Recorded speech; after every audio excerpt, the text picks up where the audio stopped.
मंगलं भगवान् विष्णोः मंगलं गरुडध्वजा मंगलं पुंडरीकाक्षं मंगलं पुरुषोत्तमः माधवो माधव वाक्यं माधव माधव हरिः स्मरन्ति साधवा नित्यं सकलकार्येषु माधव। श्रीकृष्ण गोविंद हरे मुरारे हे नाथ नारायण वासुदेव। श्रीकृष्ण गोविंद हरे मुरारे हे नाथ नारायण वासुदेव। नीलाद्रिनाथ जगतामधीशं पीदस्वरूपं शरणैकनाथं। नीलाद्रिनाथं जगतामधीशं चिदं स्वरूपं शरणैकनाथं। श्रीनीलगोत्रधिपतिरिवरेण्यं सुरेन्द्रवन्द्यं प्रणतोऽस्मि नित्यं। सुरेन्द्रवन्द्यं प्रणतोऽस्मि नित्यं। सुरेन्द्रवन्द्यं प्रणतोऽस्मि नित्यं। हरि ओम। प्रिय सज्जन वृंद, आमर ये भागवत पठन और प्रवचन पावन परिसर को आपण मानक स्वागत जनाऊँ। आज आम सप्तविंश अध्यायर अवशिष्टांश पाठ करिबा। तेबे ए पर्यंत आम जानिथिले जे कपिल भगवान जो अवतार कपिल महर्षि सी माँ देवहूति को आत्मज्ञान संपर्क में सूचना दौरान एवं से ए पर्यंत जहाँ कही जे मनीष इंद्रिय विकार रे न पड़ी से भगवान आड़ को जदि आकर्षित हुए ताहले निश्चित भाव रे ए आत्मा मुख्य पाइब। तेणु से संपर्क से कौन कहले आज आम पाठ करिबा। एणु जे अहंकारी जीव कि रूपे ब्रह्मं को देखिब भूमात संशय न कर प्रमाण कहिबा ताहार। तेणु कपिल कहले जदि मनीष मन रे अहंकार रहे जे मु सब करूची ताहले से केबे हेले भगवानकर दर्शन पाइब नाही। जेसनेर बिबिंब जळे आभासु पुणी लक्षिस्थले पुणी से जल बिंब बळे आकाशर भी देखी डोळे। तेसने देह इंद्री मने ए जीव थाइण प्रच्छन्ने ए जे त्रिगुण अहंकार आभास जाहि रे ब्रह्मर तहु ब्रह्म को उपलक्षी पुणी प्रत्यक्षे ताकू देखी आत्मा अटई शुद्ध ज्ञान अनुभव रे ता प्रमाण। सुसुप्ति अवस्थारे जेबे भूतादि रहे लीन भावे निद्रा रे अहंकार शून्य आत्मा स्वरूपे वर्तमान द्रष्टा स्वरूपे थाई देहे निज कुमणे नष्ट प्राये उपाधि नाश हेबा जानी आपणा नाश परिमाणी धन विनाश लोक जेने आपणा नाश प्राय मणे। तेणु भगवान कहले जे मनीष जानीपारे नहीं ता देहरे भगवानकर आत्मा रही एवं से भावे मु सब करुची। जेमती निद्रारे जड़े जितेबले शोई थाए एवं स्वप्न जितेबले से देखे जितेबले देखिदिए जे तार ए देह रे कौन सी प्रकार गोटे असुविधा हो जाए मनकर से गोटे स्वप्न देखुची रास्ता रे जाउथिला गोटे एक्सीडेंट हो जाए गोड़ भांगी जाए भली गोटे जिते से देखुची मन भारी तार दुख हो जाउची एवं से कहूँ आहा केमती गोड़टा ठीक हम कौन हम किंतु जहाँ हो जो स्वप्न भांगी जाउची से ना ना एटा मिछ कथा। तेणु संसारटा ठीक यही भाव में एटा हूँ मिछ जिनसटा किंतु एटा से सत बोली जदि भाविब ताहेले निश्चित भाव में असुविधार सम्मुखीन होउची।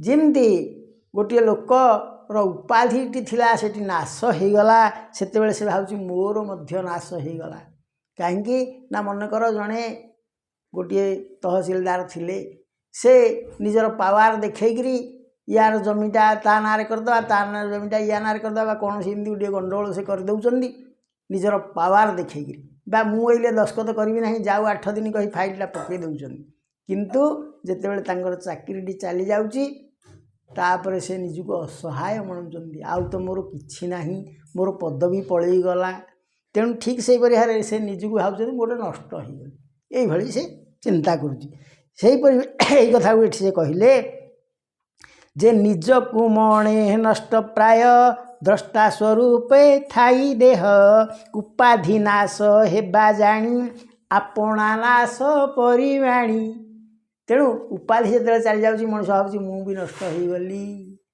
ताहले एथि आगु होइथिबो सावधान आगुरु जदि समस्त प्रति भल भाव रखिथिबे ताहले आपण जतले से सीट्रु ओल्हे आसिबे सेई भाव सेई स्नेह समस्त ठे रहिबो किंतु जितेबाला जड़े पावर अच्छी अन्य मानक घृणा करुच्ची हिंसा करुच्ची अहंकार निजर देखौची सेतेबाला से चौकी ओल्हे पड़ला पर ताकू सेई गुड़ा सब फेरी पाइब सी जहाँ लगे से पाइब आज यू सो यू रिप जिमितिया बुणीच सेमती दायी तेणु से जितेबाला जड़े अहंकार प्रमत्त हो जाए निजर उपाधि सेतेबाला से उपाधि चलीगला निजक नष्ट है भली भावे निजर मृत्यु हो गला भली भावे धन विनाशे लोक जेन्हे आपणा नाश प्राय मणे सुसुप्ति अवस्थारे पूर्ण विषय मात्र नुहे ज्ञान ए रूपे संशय न कर भोमाता मोहन रे विचार सुसुप्ति भंग रे पुरुष ए रूपे कर इ प्रकाश मु आज सुखे निद्रा गली किछि मात्र ही न जानिली जेणु ए रूप मने थाई आत्मा नथिले ज्ञान नाही प्रकाशे से कार्य कारण से द्रष्टा रूपे वर्तमान तेणु भगवान सब कहला पर देवहूति कौन कहले हे प्रभु पुरुष प्रकृति केही काहाकु न छाड़ती अन्यान्य आश्रय से नित्य केबे हे नुहंती से च्युत जे मनते भूमि गंध दुई केही काहाकु न छाड़ई अथवा लेख जल रस एक भावे आकनाश से रूपे प्रकृति पुरुषे वियोग की रूपे प्रकाशे अकर्ता पुरुष विचार त्रिगुण प्रकृति संचार एक कर्म बंध जेणु तार के मनते मोक्ष एहांकर केही विवेक ज्ञान तत्वे संसारे जेबे निवर्ते हेतु ताहार जेणु थाई कि रूपे मोक्ष वा घटई तेणु देवहूति पचारे जे मनीष तो जन्म होइछि तार तो प्रकृति छाड़ब नहीं ताहले से मोक्ष पाइब केमती आपण जो प्रकृति गुड़िक ता देहरे खंजीचंती से प्रकृति गुड़िक तो रहिब लोभ रहिब तार हिंसा रहिब ए जेते सब रिपु गुड़िक काम क्रोध लोभ मोह मद आश्चर्य ये सब तो रहिबे ता देहरे ताहले से केमिति मोक्ष पाइब श्री भगवान शुण जननी देई चित्त जेबे जीवर बंध मुक्त निष्कामे स्वधर्म रे थाई मन निर्मले मोते ध्याई श्रीकृष्ण श्रवण कीर्तने भक्ति रे साधिब जतने तत्वदर्शन ज्ञान बळे दृढ़ वैराग्य तप बळे आत्मार प्राप्ति उपाय रे चित्त एकाग्र समाधि रे तेणु भगवान कहले से प्रकृति को से आयत्त रखिब एवं जदि रखि पारुना ताहले मोर शरण जीव मते टिके प्रार्थना करिव मते टिके भक्ति करिव ताहले मु ताकु बुद्धि बतई देवी तापर से कौन कहले ए सर्व प्रकारे साधन खंडई जीवर बंधन प्रकृति अल्प अल्प होई पुरुष संग कुते जई जे सने अरणीरु अग्नि जन्मई देहरे अरणी प्रकृति भोग से सहेले ତାହାର ଦୋଷ ଦିଶେ ଭଲେ କାଟିଣ ସବୁ ବନ୍ଧ ପାଶ ଆନନ୍ଦେ ବିହରେ ପୁରୁଷ ଯେସନେ ସ୍ୱପନେ ଅନର୍ଥ ଜାଗିଲେ ହୁଅ ସତ୍ୟ। ତେଣୁ ଭଗବାନ କହିଲେ ଯେ ପ୍ରକୃତିକୁ ଧୀରେ ଧୀରେ ତୁମେ ତାକୁ ତାର ଆୟତ୍ତରୁ ଖସିବାକୁ ଚେଷ୍ଟା କରିବ। ପ୍ରକୃତି ଅଳ୍ପ ଅଳ୍ପ ହୋଇ ପୁରୁଷ ସଙ୍ଗକୁ ତେଜଇ। ତେଣୁ ଅଳ୍ପ ଅଳ୍ପ କରି ତୁମ ଦେହରେ ଥିବା ଦୁଷ୍ପ୍ରକୃତି ଗୁଡ଼ିକୁ ତୁମେ ତ୍ୟାଗ କରିବ। ଯିଏ ପୁରୁଷ ସେ ନିଜ ଅଙ୍ଗରୁ ସେଗୁଡ଼ିକୁ ଧୀରେ ଧୀରେ କଟେଇ ଦେବ। କେମିତି ନା ଯେମିତି ତୁମେ ଗୋଟେ ସ୍ୱପ୍ନ ଦେଖୁଛ, ଯଦି ଗୋଟେ ଅନର୍ଥ କଥା ସେଥିରେ ଦେଖୁଛ, ନିଦ ଭାଙ୍ଗି ଯାଉଛି, ତାପରେ ତୁମେ କହୁଛ ନାଇଁ ଏଇଟା ଅସତ୍ୟ, ଏଇଟା ମିଛ ନୁହଁ। ତୁମେ ଦେଖିଦେଲ ଯେ ତୁମର ଗୋଟେ କୌଣସି ଚୋରି ହେଇଯାଇଛି, କ'ଣ ହେଇଛି, ମନ ଦୁଃଖ ହେଇଯାଉଛି, ଯେତେବେଳେ ନିଦ ଭାଙ୍ଗିଯାଏ ହେ ଯାହା ଏଇଟା ମିଛ କଥାଟା। ତେଣୁ ସଂସାରଟା ପ୍ରକୃତରେ ସେଇଆ।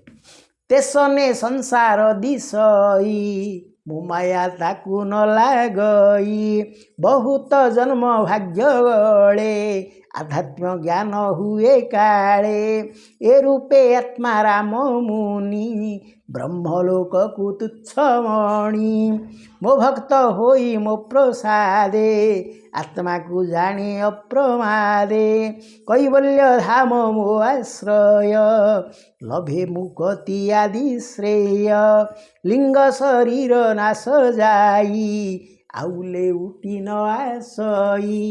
ତେଣୁ ଯିଏ ପୃଥିବୀରେ ଜନ୍ମ ହେଇଛି ତାର ଗୋଟେ ଲିଙ୍ଗ ଅଛି, ସେ ପୁଲିଙ୍ଗ ନାହିଁ ତ ସ୍ତ୍ରୀଲିଙ୍ଗ।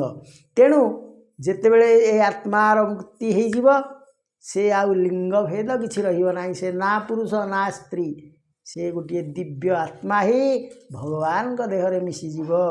ଯାହାର ଚିତ୍ତ ଯୋଗୁଆନ ମାୟାରେ ହୁଅଇ ବିଭ୍ରମ ସେ ଆତ୍ୟନ୍ତିକା ଗତି ପାଇ ଜହିଁରେ ମୃତ୍ୟୁ ଭୟ ନାହିଁ। ମୈତ୍ରେୟ ବିଦୁର ଗ୍ରତେ ବହୁ ସାଧନ ଯୋଗ ମତେ କହିଲେ କପିଳଙ୍କ ବାଣୀ ଶୁଣି ସଂସାରୁତର ପ୍ରାଣୀ ସୁଜନେ ଚିନ୍ତ ମନେ ଏହା ଯେବେ ଖଣ୍ଡିବ ଭବ ମାୟା ହରିଚରଣେ ଦେଇ ଚିତ୍ତ କହଇ ଦାସ ଜଗନ୍ନାଥ। ଇତି ଶ୍ରୀମଦ୍ଭାଗବତେ ମହାପୁରାଣେ ପାରମହଂସ୍ୟାଂ ସାହିତ୍ୟାୟାं ତୃତୀୟ ସ୍କନ୍ଧେ କପିଳୋପାଖ୍ୟାନେ ପୁରୁଷ ବିବେକ ଉପାୟ ବର୍ଣ୍ଣନଂ ନାମ ସପ୍ତବିଂଶୋଧ୍ୟାୟ। ତାହେଲେ ଆମର ଏଠି 27ତମ ଅଧ୍ୟାୟ ସରିଗଲା। ଏହାପରେ ଆମ 28 ଅଧ୍ୟାୟ ବା 28 ନମ୍ବର ଅଧ୍ୟାୟକୁ ପାଠ କରିବା। ତାହେଲେ ଆଜି ଆମେ ଏଇଠି ଆମର ଭାଗବତ ପାଠକୁ ବିରାମ ଦେବା। ଓମ୍ ଶାନ୍ତି ଶାନ୍ତି ଶାନ୍ତି।